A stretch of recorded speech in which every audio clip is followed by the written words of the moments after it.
Has hip-hop always been in your life, like going back in time? Like, was there an influence? Was it your family? Was it friends? Was it just being in Northeast Phoenix? Where did hip-hop come in your life? I mean, was it being put on when you were in the belly? Was the headphones and hip-hop? Hell no, my papa is a square.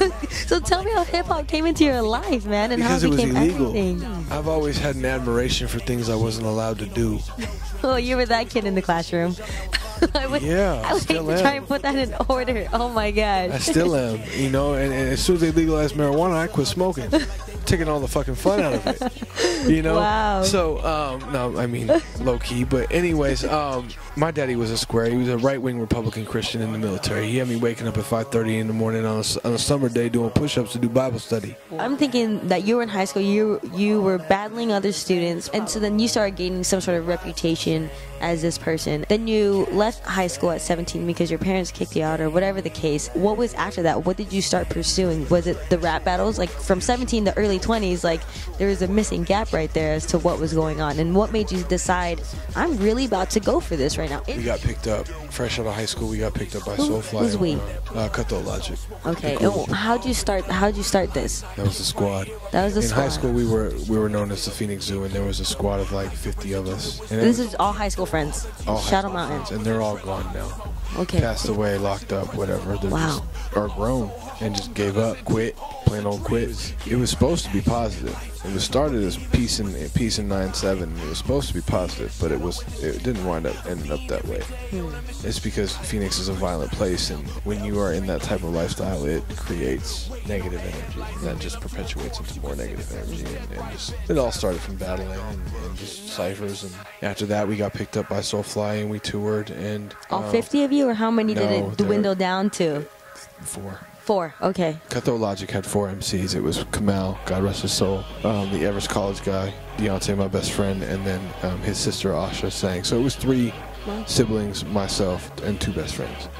The Everest College guy wound up quitting to go pursue a trivial acting career as the Everest College guy. Asha has 4 babies, so she wound up singing on like several Soulfly albums and toured with them. And then Deontay and I held down the Cutthroat Logic name for years.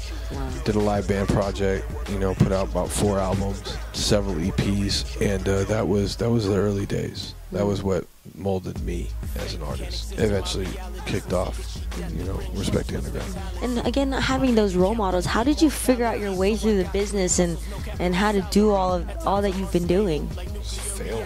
You just failed a lot. Can you remember the first struggles of asking those questions, like how do we come up with our name? How do we come up with this? And then you talk about that there was no social media, and now I'm just like baffled. I'm just like, how does CTO was a artists do song, that? Cutthroat Logic was a song that turned into a group. It was a song concept, and then we coined it as our group because Wow. it was just the mentality. It was CTL, CTO, TAF. And then it just grew and grew and grew. And by 2004, we had a squad of about 100 deep to shows. We had cats with tattoos on their hands, Oh my God. their heads, Cutthroat Logic on their throats. Like everybody we all repped it. And I've got it tatted on me 5 times. But that was the movement, and we were certain it was going to make it due to, you know, dishonest management and just record labels signing us and going under before our albums ever came out. We were signed to Ruckus, Wow. which was a reputable label at one point. You know, with the change in the music industry and things not being the same overnight, like internet just fucked the game up. And it took a long time for people to adjust. I'm not gonna blame anything. It just wasn't meant to be. And so I'm here right now. And that's pretty much CTL in a nutshell. But if you could give any advice to younger folks who are trying to get into the game, and you sitting where you're at and seeing all you've seen and experiencing what you're experiencing, if you could just lay some wisdom on Phoenix and let them know, hey, if I was back in your shoes and someone told me this, you being the role model that you never had for Phoenix, let them know what it is. You just can't give up. It doesn't matter what it is. I don't care if you want to blow bubbles professionally.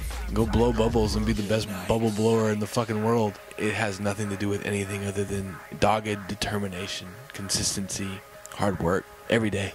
You wake up, you grind. You wake up, you grind. You live, you learn. If you do not succeed, then you do it again, and you do it again until you fail your way to the top. And I'm still making mistakes and doing things, learning the right way. I've never done anything wrong. I just haven't done it the right way, and it'll get there. That's it. That's all that matters. You just can't ever give up, because once you give up, you know, I listen when I run the mountains in the morning or work out. I listen to inspirational speeches by like Les Brown or Edot the Hip Hop Preacher or whoever. Insert motivational speaker here, and he says that the richest place on earth is the cemetery, because that is where all the ideas go to die. And when you lay on your deathbed, all of those ideas are going to surround you, and they're going to ask you why you never let them live. Albums, books, movies, inventions, businesses, and it's based on fear, and fear doesn't exist. It's something we create in our minds, and if you can alleviate that from your mind, then you will be successful no matter what you do. Justus, thank you so much for being on Phoenix Rising. Thank you so much for your hustle. I know you've been going all day. He's about to go to somewhere else right now. Keep hustling. I just respect you so much, and thank you so much for being on the show. I really, really appreciate it, man. Just keep doing what you're doing. Working on it. Phoenix Rising. Phoenix Rising. Dude, and man, you were there when it was... And to know that you say, give us another 5 years. There's going to be something. Oh, we're there. just getting fucking warmed up, man. Like, I'm just stretching my legs.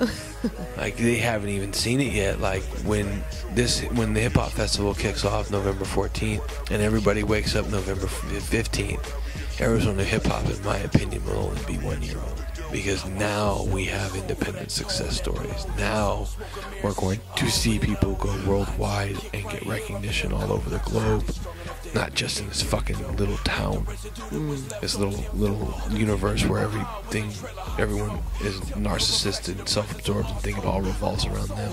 And it doesn't. There's a whole big, great world out there that needs to be introduced to us, and this will be our introduction. This year is the introduction of Arizona to the world. Easy Hip Hop Festival. Chill. It's gonna happen. Respect the fucking underground. CTO, TAF. You could say the sex was dead right bedtime. Sleep tight. God bless. Good night.